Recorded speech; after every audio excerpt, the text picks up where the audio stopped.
அப்போ சனி 3, 6, 10, 11 இருந்து அந்த திசை நடந்துச்சு அப்படின்னம்னாக்கா உங்களுக்கு கிட்டத்தட்ட நேர்வை 40+க்கு மேலே தான், கிட்டத்தட்ட 40லேருந்து ஒரு 60 வரைக்குமே மிகப்பெரிய அளவில் அனுகூலமான அது பின்யோக ஜாதக அமைப்புகளை பெறவங்களாக மாறுவீங்க. ராகு திசையும் குரு திசையும் மட்டும்தான் உங்களுக்கு மிகப்பெரிய அனுகூலமான பலன்களை தரதுக்கான வாய்ப்புகள் இருக்கும். அனைவருக்கும் வணக்கம். இன்றைய காணொளி திருமண பொருத்தம் அப்படின்றது நம்ம 10 பொருத்த அடிப்படையில் பார்க்குறோம்.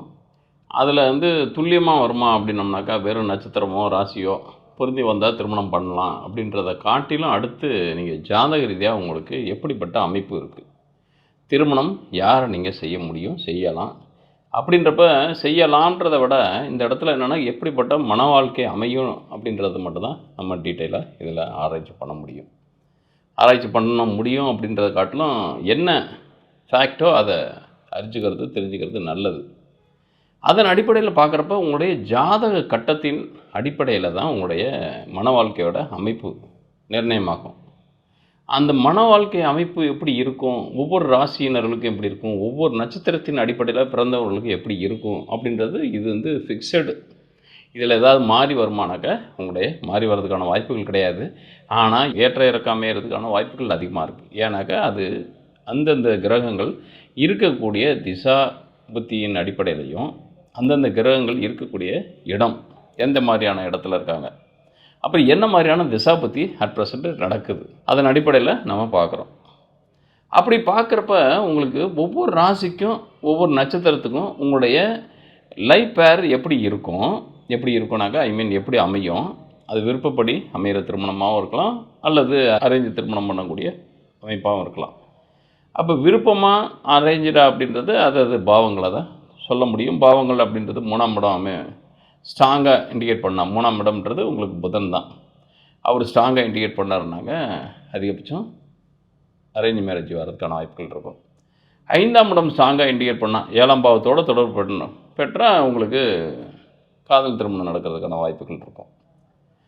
11 சப்போர்ட்னாங்க ஜெயிக்கிறது, அதாவது 3ஆம் பாவம் பேச்சுவார்த்தைன்னு சொல்லக்கூடிய கம்யூனிகேட் பண்ணக்கூடிய தன்மை, தரவு பந்தம் மாதிரி, அதாவது ஒரு பெரியவங்களாக பார்த்து வைக்கிறது அல்லது மற்றவங்க தரக்கூடிய தரவுகளின் அடிப்படையில், அதாவது ஜாதகத்தின் அடிப்படையில் நமக்கு வர்ற வாழ்க்கையை சொல்லக்கூடியது 3ஆம் இடம்.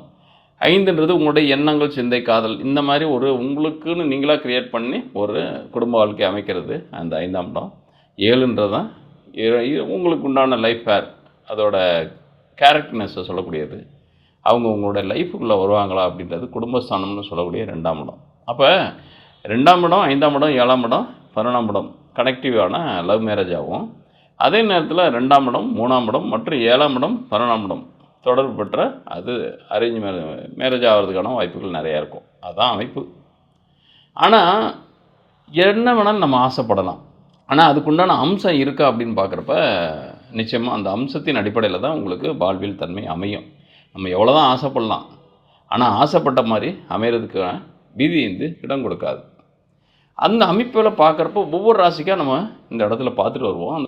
இத்தகைய தன்மையில் மகர ராசி நேயர்களுக்கு எப்படிப்பட்ட வாழ்க்கை துணை அமையும், பட் எந்த மாதிரியான தன்மையில் அவங்களுடைய ஆக்டிவிட்டீஸ் இருக்கும், அவங்களால நல்லது கெட்டது நடக்குமா, அல்லது எந்த மாதிரியான தசாபதிகள் உங்களுக்கு அனுகூலமானதாக இருக்கும் அல்லது அனுகூலமற்றதாக இருக்கும்னு பார்க்குறப்ப உங்களுடைய ராசியில் உத்திராடம் 2, 3, 4 பாதங்களும், திருவோணம் 1, 2, 3, 4 பாதங்களும், அவிட்டம் 1, 2 பாதங்களும் உள்ளடக்கணும் மகர ராசி. நேர் எதிர்பாவம் அப்படின்னு சொல்லக்கூடிய கடகம்ன்றது சனிக்கு சந்திரன்றது ஓரளவுக்கு சனிக்கு சந்திரன், சந்திரனுக்கு சனி அப்படின்றது சந்திரனை பொறுத்த வரைக்கும் பகைப்பெற்ற கோள் அப்படின்றது எதுவும் இல்லை. ஆனால் சனியை பொறுத்த வரைக்கும் பகைப்பெற்ற கோள்ன்றது இருக்குது. அதனால தான் உங்களுக்கு ஜென்ம எதிரியாக சந்திரனுக்கு எந்த கோளும் கிடையாது. சனி ஓரளவுக்கு பார்சியலி பகை தான், பார்சியலி நட்பு, அந்த மாதிரி தன்மையில், அதாவது சமம், அதாவது சனிக்கு பகை சந்திரனுக்கு சமம், அந்த மாதிரி தன்மையில் தான் இருக்கும். அப்போ உங்களுக்கு இந்த உத்திராடம் 2 அப்படின்றது உங்களுக்கு இந்த இடத்துல உங்களுக்கு ஆயில்யம் 4 அப்படின்ற ஸ்தானத்தை பெறும். ஆயில்யம் 4 அப்படின்றது உங்களுடைய 3ஆம் இடத்தை குறிக்கும், அதாவது மகரத்துக்கு 3ஆம் இடத்தை. அப்போ கணவன் மனைக்குள்ளே அல்லது அந்யூன்யத்தன்மை இருக்குமானாக்க கொஞ்சம் டிஸ்பியூட்டு அதிகமாகவே இருக்கிறதுக்கான வாய்ப்புகள் இருக்கும். எனக்கு ரேவதி 4ஆம் பாதம் அப்படின்றது உங்களுடைய ராசிக்கு 3ஆம் இடத்துல விழும். அப்போ எதிர்பாவத்தினர் அடிப்படையில் பார்த்தீங்கன்னாக்கா அதிகபட்சம் உங்களுக்கு கான்ஃப்ளிக்ட் அதிகமாக வரதுக்கான வாய்ப்புகள், கருத்து வேறுபாடு, பிரிவு எதுவும் இருக்குமானாக்கா பெருசாக பிரிவு இருக்காது. ஆனால் கருத்து வேறுபாடுன்றது முரண்பட்ட கருத்துக்கள். நீங்கள் என்ன சொல்கிறீங்களோ அதுக்கு நேர் எதிர்த்தன்மைகளை அவங்க பெற்றுப்பாங்க. அப்போ மற்ற பாவங்களை காட்டிலும் உங்களுடைய இந்த ராசியில் பார்த்தீங்கன்னா இந்த 3 நட்சத்திர பாதங்களில் இருக்கவங்களுக்கு தான் அதிகமான வைப்ரேஷன் நெகட்டிவ் இருக்கும். அதாவது உத்திராடம் 2, திருவோணம் 1, அவிட்டம் 1 இந்த நட்சத்திர பாதங்களுக்கு தான் அதிகமான ஒரு கெடுபலன்களை அமையறதுக்கான வாய்ப்புகள் அதிகமாக இருக்கும். திருவோணம் 1 அப்படின்றது உங்களுக்கு அதிகபட்சம் அவங்கள விட்டு விலகி இருக்கிறதுக்கான வாய்ப்புகள் தான் அதிகமாக இருக்கும். அப்போ ஏதோ வேலை நிமித்தமாகவோ அல்லது ஏதாவது அவங்களுக்கு இருக்கிற கருத்து வேறுபாடின் அடிப்படையில் அந்த மாதிரியான தசாபதிகளில் கொஞ்சம் பிரிந்து இருக்கிறதுக்கான வாய்ப்புகள் இருக்கும். அதாவது அதிகபட்சம் உங்களுக்கு குருதசைன்றது பிரிவை நோக்கி தரதுக்கான வாய்ப்புகள் இருக்கும். அப்போ குருதசை அப்படின்றது உங்களுக்கு திருவோணம் அப்படின்றப்ப உங்களுக்கு சந்திரனுடைய பிறப்பு அப்படின்றது உங்களுக்கு சந்திரனுடைய நட்சத்திரம் ஓப்பனிங்காக அமைஞ்சிடும். அதாவது ஜென்ம திசாபுத்தி அப்படின்றப்ப சந்திரனுடைய திசை தான் முதல்ல இருபாக மாறும். அதுக்கப்புறம் செவ்வாய், அடுத்து ராகு, அடுத்து குரு அப்படின்றப்ப அதிகபட்சம் உங்களுக்கு சந்திரனில் ஒரு 5 வருஷம் வச்சுக்கிட்டா கூட சந்திரனுக்கு அப்புறம் செவ்வாய் ஒரு 7 வருடம் அப்படின்றப்ப 12 வருஷத்துலேயே செவ்வாய் முடிஞ்சிடும். அதுக்கப்புறம் ஒரு 15, 18, ஒரு 32 பிறகு வரக்கூடிய குருதசை தான் மிகப்பெரிய அளவில். அப்போ 32க்கு பிறகு வரக்கூடிய தன்மையிலையும் சரி, ஒரு 28லேருந்தே உங்களுக்கு நெகட்டிவ் தன்மை அதிகம். நெகட்டிவ்னாக்கா கணவன் மனைக்குள்ளே கான்ஃப்ளிக்ட் அதிகமாக இருக்கிறதுக்கான. ஏன்னா ராகு திசையில் பார்த்தீங்கன்னாக்கா சூரியன், சந்திரன், செவ்வாய் 3மே பகைப்பற்ற தன்மையில் உங்களுக்கு நல்ல நிலையில் சூரியன் இருந்தால் மட்டும்தான். ஏன்னா சூரியன்றது ஜென்ம எதிரி ராகுக்கும் சரி, அது உங்களுடைய ராசிக்கும் சரி. அப்படின்றப்ப உங்களுக்கு அது 8 அஷ்டம ஸ்தானாதிபதி வேறு. அப்படின்றப்ப உங்களுக்கு கணவன் மனைவிக்குள்ள பிரிவு அப்படின்றது அல்லது கருத்து மோதல் அப்படின்றது உங்களுடைய 28 வயசுலேயே ஸ்டார்ட் ஆகிறதுக்கான வாய்ப்புகள் இருக்கும். அதுலேருந்து ராகு தசை முடிஞ்சு குரு தசைன்றது குரு பாசிட்டிவாக இருந்தாருன்னா மட்டும் தான். ஏன்னா குரு உங்களுக்கு நேச்சுரலாகவே உங்களுக்கு 3க்கும் 12க்கும் அதிபதியாக இருக்கார். அப்போ எந்த காரணத்தை முன்னிட்டும் ஆயில்யம் நட்சத்திரம் அப்படின்றவங்க உங்களுக்கு வாக்கியப்படுறீங்க அப்படின்றப்ப பார்த்தீங்கன்னாக்கா ஆயில்யம் 1ஆம் பாதமாக இருந்துச்சுனாக்கா, அதுவும் ஆயில்யம் 1ஆம் பாதமாக இருந்துச்சுனாக்கா அவங்களோட விலகி இருக்கிறதுக்கான வாய்ப்புகள் தான் அதிகமாக இருக்கும். ஆயில்யம் 2ஆம் பாதமாக இருந்தால் கூட ஓரளவுக்கு உங்களுக்கு அனுகூலமான பலன்களை ஒத்து போகிறதுக்கான வாய்ப்புகள் இருக்கும். ஆயில்யம் 3 அப்படின்றது கூட ஓரளவுக்கு உங்களுக்கு ராசிக்கு 3ஆம் இடத்துல தான் விழும். அது ஓரளவுக்கு பரவாயில்ல அப்படின்னு சொல்லலாம். ஆயில்யம் 4ன்றது உங்கள் ராசிக்கு அதாவது மீனத்தில் விழும். ஓரளவுக்கு அனுசரித்து போயிடுறீங்க. அப்போ ஆயில்யம் 1 மட்டும் தான் பிரிந்திருக்கிறதுக்கான வாய்ப்புகளை கொடுக்கும். அதே நேரத்தில் அவிட்டம் 1ஆம் பாதம் அப்படின்றப்ப பூசம் 1ஆம் பாதத்தை தான் குறிக்கும். அப்போ உங்களுக்கு சனி மட்டும் உங்களுடைய எதிர்பாலினருடைய ஜாதகத்தில் பார்த்தீங்கன்னாக்கா சனியோட தன்மை மட்டும் நல்லா இருந்தாருன்னா மட்டும் தான் உங்களோட அனுசரித்து போகிறதுக்கான வாய்ப்பு இருக்கும். அதாவது உங்கள் ராசியில் உங்கள் ஜன்ம சாட்லேயும் சனி நல்ல நிலையில் இருக்கணும், அவங்களுடைய சார்ட்லேயும் பார்த்தீங்கன்னாக்கா சனி நல்ல நிலையில் இருக்கணும். அப்போ தான் உங்களுக்கு சனி தரக்கூடிய நெகட்டிவ் பலன்கள் எதுவும் பெருசாக இருக்காது. அப்போ உங்கள் ராசி அதிபதி சனியாக இருந்தாருன்னா கூட உங்களுக்கு பிரிவு அப்படின்றது உங்களுக்கு எதிர்பார்ட்டினாக்க உங்களுடைய லைஃப் பார்ட்னர் அவங்களுடைய ராசி சக்கரத்தில் சனியோட நல்ல புத்திய தன்மைகளை வச்சு தான் உங்களுடைய பலாபலன்கள் அமையும். அப்போ உங்களுக்கு இந்த இடத்துல என்னன்னாக்கா எந்த மாதிரியான திசாபுத்திகளில் உங்களுக்கு நெகட்டிவ் அதிகமாக வர்றதுக்கான வாய்ப்புகள் இருக்கும் அப்படின்னம்னாக்கா உத்திராடம் அவங்களுக்கு ராகு திசையும், திருவோணம் அவிட்டம் 2 பேத்துக்குமே என்னென்னா குரு திசையும். அப்போ குரு அப்படின்றது உங்கள் ராசிக்கு 3, 12 கூடிய அதிபதி தான். அவர் மறைவு பெற்றிருந்தால் மட்டும்தான் நல்லது. அப்போ குரு உங்களுக்கு மறைவு பெறணும் அப்படின்னோம்னாக்கா அவர் 8லேயோ 12லேயோ அல்லது 3லேயோ 6லேயோ இருந்தாருன்னா மட்டும்தான் உங்களுக்கு அனுகூலமான பலன் இருக்கும்.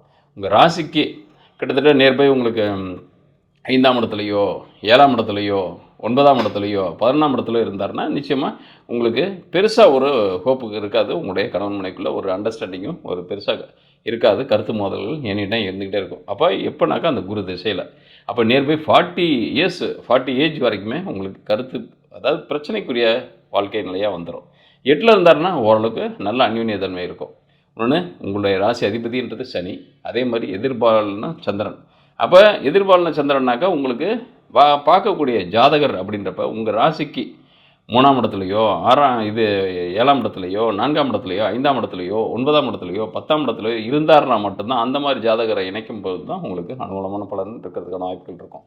அப்போ உங்கள் ஜாதகத்துக்கு யாரெல்லாம் நெகட்டிவாக வருவாங்க அப்படின்னோம்னாக்க உங்களுடைய ராசிக்கு 3, 6, 8, 12 ஸ்தானாதிபதிகள் தான். அப்போ குரு மெயினாக உங்களுக்கு நெகட்டிவான ஃபெல்லோவாக மாறிடுறாரு. அப்போ நெகட்டிவ் அப்படின்றது உங்கள் குரு திசையில் நிச்சயமாக நடக்கும். குரு திசையில் பிரச்சனைக்குரிய தன்மையில் வாழ்க்கை நிலை மாறுறதுக்கான வாய்ப்புகள் இருக்கும். அப்போ குரு கெட்டு போயிருந்தால் மட்டும்தான் உங்கள் ராசிக்கு, உங்கள் நட்சத்திரத்துக்கு, உங்கள் லக்னத்திற்கு, அதாவது உங்கள் ராசிக்கு லக்னத்திற்கும் குரு கெட்டு போயிருந்தால் மட்டும்தான் உங்களுக்கு ஒரு அந்த தசாபதி, ஏன்னா ஏர்லியரில் நீங்கள் கிராஸ் பண்ணுறதுனால அதனால் வரக்கூடிய அசுப தன்மைகள் மறைந்து ஒரு சுபத்தன்மைகள் வர்றதுக்கான வாய்ப்புகள் இருக்கும். இல்லை அப்படின்னம்னாக்கா அந்த காலகட்டத்தை கிட்டத்தட்ட உங்களுக்கு குரு எந்த மாதிரியான காலகட்டத்தில் கடப்பீங்க அப்படின்னோம்னாக்கா நியர்பை ஒரு 30 to 47 வரைக்குமே கடக்கிறதுக்கான வாய்ப்புகள் இருக்கும்.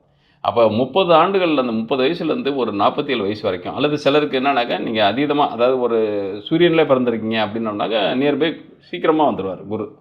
அப்படின்றப்ப நீங்கள் செவ்வாயில் வரப்போ தான் குரு லேட்டாக வரதுக்கான வாய்ப்புகள் இருக்கும். அப்போ நீங்கள் எந்த மாதிரியான காலகட்டங்கள் எப்பவுமே வாழ்க்கை வாழ்வதற்கே அப்படின்றத காட்டிலும் வாழ்க்கையை பலமான தன்மையில் மாற்றும் காலம் அப்படின்றது இளமை காலம். இளமை காலன்றது உங்களுக்கு 30லேருந்து 50 வயசுக்குள்ளே கடுமையான காலகட்டங்கள், ஒரு 8 குடைய திசையோ அல்லது 12 குடைய திசையோ அல்லது 6 குடைய திசையோ வந்துச்சுன்னா மட்டும் நிச்சயம் பிரச்சனைகள் உருவாகிறதுக்கான வாய்ப்புகள் இருக்கும். இந்த இடத்துல நீங்கள் பிறக்கும் காலத்தில் சூரியன் தான் உங்களுக்கு ஓப்பனராக இருக்கார், அதாவது உத்திராடத்தில். அவங்களுக்கு அடுத்து பார்த்திங்கன்னா சந்திரன், ராகு, அதுக்கப்புறம் தான் குரு வராரு. அப்போ ராகு கிட்டத்தட்ட ஒரு 18 இயர்ஸு, செவ்வாய் ஒரு 7 வருஷம், அப்போ 25 வருஷம் அவங்க வந்துடுறாங்க. அப்போ சூரியனுக்கு முன்னாடி சந்திரன் வர இருக்கார். அப்படின்றப்ப உங்களுக்கு சூரியனில் ஒரு 5 வருஷம்னு வச்சுக்கோங்க. ஒரு நியர்பை சூரியன் 2ஆம் பாதத்தில் பிறந்தீங்கன்னாக்கா ஒரு 4.5 வருஷம் 5 வருஷம் இருக்கும். அப்புறம் சந்திரனுடைய 10 வருஷம், அப்போ 10, 15 வருஷம். அப்போ உங்களுக்கு ராகு ஒரு கிட்டத்தட்ட ஒரு 18 இயர்ஸ் அப்படின்றப்ப கிட்டத்தட்ட 15, ஒரு 18 பார்த்தீங்கன்னாக்கா 33க்கு பிறகு, 33 வயசுக்கு பிறகு கிட்டத்தட்ட 16 ஆண்டு காலங்கள் குருவோட திசையில் தான் நீங்கள் பயணிக்க போகிறீங்க. அப்போ 32லேருந்து நான் சொன்ன 50 ஆண்டுகள் அப்படின்றப்ப அந்த குறிப்பிட்ட 20 ஆண்டுகளுக்கு உங்களுக்கு குரு உங்களுக்கு வீக்காக இருந்தாருன்னா மட்டும்தான் நீங்கள் சக்ஸஸ்ஃபுல்லான லைஃப்பை லீட் பண்ண முடியும். இல்லாட்டா மகர ராசி நேயர்களை பொறுத்த வரைக்கும் உத்திராடத்தில் பிறந்தவங்கன்றது இந்த இளமை காலன்றது உங்களுக்கு கொடிய காலமாக மாறுறதுக்கான வாய்ப்புகள் இருக்கும். அதே நேரத்தில் திருவோணம் அப்படின்றவங்களுக்கு கிட்டத்தட்ட நேர்வை உங்களுக்கு சந்திர தசையில் தான் பிறந்திருப்பீங்க. அதுக்கப்புறம் பார்த்தீங்கன்னாக்கா செவ்வாய் தசைன்றது வந்துடும். அது கிட்டத்தட்ட 15 வயசுலேயே வந்துடும். அதுக்கப்புறம் ராகு தசை அப்படின்றப்ப அது 32 வயசுக்குள்ளே வருது, 30க்குள்ளேயே வந்துடும். கிட்டத்தட்ட 25லேருந்தே ஆரம்பிச்சிடும். 25லேருந்து குரு உங்களுக்கு அவரோட 16 ஆண்டுகள். அப்போ 25, 16ன்றப்ப 40 ஆண்டுகள், கிட்டத்தட்ட 25லேருந்து 40 வயசு வரைக்குமே. அவங்க 30 to 50, நீங்கள் 25 to 40 உங்களுடைய கடுப்படியான காலகட்டங்கள். குரு வீக்காக இருந்தாருன்னா மட்டும்தான் தப்பிப்பீங்க. அப்போ குரு எந்த இடத்துல இருக்கணும்னா 3லையோ, அதாவது மீனத்திலையோ, மிதனத்திலையோ, அல்லது சிம்மத்திலையோ, அல்லது தனுசில் இருந்தாருன்னா மட்டும்தான் நீங்கள் நல்லபடியாக உங்களுடைய பாசிட்டிவ் மட்டும் உங்களுக்கு அதிகமாக நடக்கிறதுக்கும் நெகட்டிவ் கொஞ்சமாக நடக்கிறதுக்கான வாய்ப்புகள் இருக்கும். அவிட்டத்தில் பிறந்தவங்களுக்கு பார்த்தீங்கன்னாக்கா செவ்வாயே உங்களுக்கு ஸ்டார்டிங் திசையாக மாறிக்கும். அதுக்கு செவ்வாய்க்கு அடுத்து ராகு தான். அப்போ உங்களுடைய மினிமம் ஒரு டீனேஜ்னாக்கா அது ராகுவோட 18 இயர்ஸு, செவ்வாய் கிட்டத்தட்ட அது ஓப்பனிங் தான். அப்படின்றப்போ ஒரு 5 ஆண்டுகள் பேலன்ஸ் இருக்கும். அப்போ ஒரு 18, ஒரு 5 அப்படின்றப்போ 23 வயசுல வந்துடுது. 23 to அது ஒரு 16 ஆண்டுகள். அப்போ 23னா 33, 40. அப்போ 23 to 40ன்றது குரு பலவீனமாக இருந்தார்னா மட்டும் அந்த காலத்தில் நீங்கள் சந்தோஷமாக இருக்கிறதுக்கான வாய்ப்புகள் இருக்கும். இல்லைனாக்கா இந்த 40 ஆண்டுகளுக்குள்ளே அதுக்கப்புறம் உங்களுக்கு யோகமான தன்மைகள்ன்றது இவர் முடிஞ்சதுமே அதுக்கு பிறகு வரக்கூடிய சனி தசை. சனி தசை பொதுவாகவே உங்கள் ராசியை பொறுத்த வரைக்கும் அதிகபட்சம் சுபமாக இருக்கிறதுக்கான வாய்ப்பு. ஏன்னா ராசி அதிபதி அவரே ஆயிடுறாரு. அப்போ சனி 3, 6, 10, 11 இருந்து அந்த திசை நடந்துச்சு அப்படின்னம்னாக்கா உங்களுக்கு கிட்டத்தட்ட நேர்வை 40+ மேலே தான், கிட்டத்தட்ட 40லேருந்து ஒரு 60 வரைக்குமே மிகப்பெரிய அளவில் அனுகூலமான அது பின்யோக ஜாதக அமைப்புகளை பெறவங்களாக மாறுவீங்க. ஏன்னாக்கா உங்களுக்கு நெகட்டிவ் பீரியட் அப்படின்றது ஃப்ரண்ட்லேயே முடிஞ்சிடும். அதுக்கப்புறம் உங்களுக்கு சனியும் அடுத்து புதனும் தான் நீங்கள் கிராஸ் பண்ண போகிறது. அதுக்கப்புறம் கேது, அதுக்கப்புறம் சுக்கரன்லாம் நீங்கள் இருப்பீங்களான்னு சொல்ல முடியாது. சுக்கரனில் ரொம்ப ஓல்டேஜாக மாறிடுவீங்க. அப்போன்றப்ப அந்த உண்டான காலகட்டங்கள்ன்றது உங்களுக்கு சுக்கரன் தான் யோகாதிபதியே. அப்போ மித்த பீரியடில் வரக்கூடிய சுக்கர புத்திகள் உங்களுக்கு அனுகுணமான பலன்களை தரும ஒழிய மற்றபடி உங்களுக்கு சுக்கர தசையை நீங்கள் பார்ப்பீங்களா அப்படின்னம்னாக்கா கொஞ்சம் கஷ்டம்தான். ஏன்னா ஓவரால் இந்த அவிட்டத்தில் வரவங்களுக்கு கூட சுக்கர தசை பார்க்குறதுக்கான வாய்ப்புகள் இருக்கும். ஆனால் சூரியனில் இருக்க பிறந்தவங்களுக்கு உத்திராடத்தில் இருந்தவங்களுக்கு நீங்கள் சுக்கர தசை பார்க்குறதுக்கான வாய்ப்புகள் கிடையாது. ஏன்னாக்கா உங்களுக்கு கடைசி கிட்டத்தட்ட 80+ தான் வர்றதுக்கான வாய்ப்புகள் இருக்கும். அப்படின்றப்ப இந்த இடத்துல உங்களுக்கு நேர்பே உங்களுக்கு அதிகபட்சம் இந்த மகர ராசி நேயர்கள் ராகு தசையும் குரு தசையும் மட்டும்தான் உங்களுக்கு மிகப்பெரிய அனுகூலமான பலன்களை தரதுக்கான வாய்ப்புகள் இருக்கும். அதுவும் உத்திராடத்தில் பிறந்தவங்களுக்கு ராகு திசையும், திருவோணம் அவிட்டம் பிறந்தவங்களுக்கு குரு திசையும் தான் நீங்கள் ஃபேஸ் பண்ண போகிறீங்க. அந்த குரு வீக்காக இருந்தாருன்னா மட்டும்தான், இதில் ராகு பலமாக இருந்தாருன்னா மட்டும்தான். ராகு 3, 6, 10, 11 இருந்தால் நலம். அதே மாதிரி குரு அதே மாதிரி 3, 6, 8, 12 இருந்தால் பலம். அதாவது அந்த இடங்கள்ல இருந்துச்சுன்னாக்கா உங்களுக்கு பெருசாக ஒரு நெகட்டிவ் விஷயங்கள் நடக்காது. மற்றபடி உங்களுடைய அந்தந்த தசாபதிகள் உங்களுடைய மற்ற கோள்கள் இருக்கிற இடம், அதுக்குடைய பார்க்கிற இடம் இதெல்லாமே பொறுத்து பலன்கள் மாறுபடும். ஒரே ஜாதகர் ஒரே மகர ராசிகளுக்கு ஒரே மாதிரி தான் பலன்கள் நடக்குன்றதெல்லாம் கிடையாது. ஏன்னாக்கா ஒரே ராசிக்காரங்களுக்கு எல்லா கிரக அமைப்புகளும் ஒரே மாதிரி அமைகிறதுக்கான வாய்ப்புகள் கிடையாது. ஒரே நாளில் பிறந்தவங்களுக்கு கூட லக்ன புள்ளி மாறுறதுக்கான வாய்ப்புகள் இருக்கும். அப்போ மகர ராசி அப்படின்னோம்னாக்கா மற்ற கோள்கள் எங்கெங்கே இருக்கோ, இங்கே சந்திரன் மட்டும் தான் மகரத்தில் இருப்பார், மற்ற கோள்கள்லாம் எல்லாம் வெவ்வேறு இடங்களில் இருக்கிறதுக்கு வாய்ப்பு இருக்கும். அப்போ பலாபலன்கள் மாறுறதுக்கான வாய்ப்புகள் இருக்கும். திசைகள் நடத்துறது ஒன்றா இருந்தால் கூட மற்ற கோள்களின் அடிப்படையில் பலன்கள் மாறுபடும் பட்சத்தில் உங்களுக்கு மாறுபாடான பலன்கள் நடக்கிறதுக்கான வாய்ப்புகள் இருக்கும். அதனால் மகர ராசிக்கு ஸ்டாண்டர்டாக ஒரே ப்ரெடிக்ஷன் தான் அமையும் அப்படின்றதெல்லாம் ஒன்றும் கிடையாது. உங்களுக்கு ஒரு தோராயமான தன்மையில் நம்ம சொல்கிறோமோ ஒழிய அக்யூரஸியாக அப்படின்னு பார்க்கக்கூடிய தன்மையில் பார்க்குறப்ப உங்களுடைய ஜாதகத்தின் தனிப்பட்ட ஜாதகத்தின் அமைப்பில் தான் உங்களுக்கு துல்லியமான தன்மைகளை பார்க்க முடியும். நான் சொல்கிறது என்னன்னாக்கா மகர ராசிக்காரங்களுக்கு ஃபேஸ் பண்ணக்கூடிய திசைன்றது மேஜர் திசைன்றது ராகு திசையும் குரு திசையும் தான். ராகு திசை உத்திராடக்காரங்களுக்கும் திருவோணாவிட்டங்காரங்களுக்கு குரு திசையும் ஃபேஸ் பண்ணுறது அந்த இளமை காலத்தில் ஒரு க்ரியேட்டிவிட்டி, அதாவது எனர்ஜெட்டிக்காக ஏன் பண்ணக்கூடிய காலகட்டத்தில் ஃபேஸ் பண்ணக்கூடிய திசை. அது அவங்களுக்கு நெகட்டிவாக இருக்குமா பாசிட்டிவாக இருக்குமா அப்படின்றத நம்ம பார்க்குறோமோ இல்லையோ மற்ற கோள்களின் அடிப்படையில் யோகங்கள் மாறுபடும் ஒவ்வொருத்தருக்கும். அதை நீங்கள் உங்களுடைய ஜாதகத்தை பார்த்து தெரிஞ்சுங்க. இந்த காணொலி பார்க்குறவங்க உங்கள் கருத்துக்களை கமெண்ட் பாக்ஸில் பதிவிடுங்க. மேலும் உங்களுடைய கருத்துக்களுக்கு ஏதாவது உங்களுடைய சுய கருத்துக்களின் அடிப்படையில் ஏதாவது விவரம் தெரியணும் அப்படின்னோம்னாக்க கமெண்ட் பாக்ஸ்லேயே date of birth, time of birth, place of பர்த்தை பதிவிட்டு கேள்விகளை கேளுங்க. அதிலே நான் பதிலளிக்க ட்ரை பண்ணுறேன். மேலும் உங்களுக்கு உங்களுடைய ஜாதகத்தில் பர்சனலாக நிறைய விஷயங்களை ஏதாவது தெரிஞ்சுக்கணும், அதாவது தனிப்பட்ட முறையில் தெரிஞ்சுக்கணும் அப்படின்னோம்னா திரையில் பார்க்கக்கூடிய நம்பருக்கு உங்களுடைய பர்த் டீட்டெயில், அதாவது date of birth, time of birth, place of birth நீங்கள் பதிவிட்டு அனுப்பிட்டீங்கன்னாக்கா நம்ம ஆஃபீஸ்லேருந்து உங்களை காண்டாக்ட் பண்ணுவாங்க. வாட்ஸ்அப்லேயே மெசேஜ் அனுப்புவாங்க. அதை நீங்கள் கீப்பப் பண்ணும் பட்சத்தில் நான் உங்களுக்கு நீங்கள் கேட்ட கேள்விகள், மற்றபடி உங்களுடைய ஸ்டஃப்பு, அதாவது ஜாதகத்தோட ஸ்டஃப் எப்படி இருக்கும், இந்த ஜாதகர் எப்படி தப்பட்ட தன்மையில் வாழ்வாங்க, இப்போ என்ன மாதிரியான அதாவது தசாபத்தியில் நீங்கள் கிராஸ் பண்ணிகிட்ருக்கீங்க, அதனோட விளைவுகள் எப்படி இருந்திருக்கும், எப்படி இருக்கும், இன் ஃபியூச்சரில் எப்படி இருக்கும் அப்படின்றத டீட்டெயிலாக வாய்ஸ் ரெக்கார்ட் பண்ணி உங்களுக்கு அனுப்பிடுவேன். நன்றி, வணக்கம்.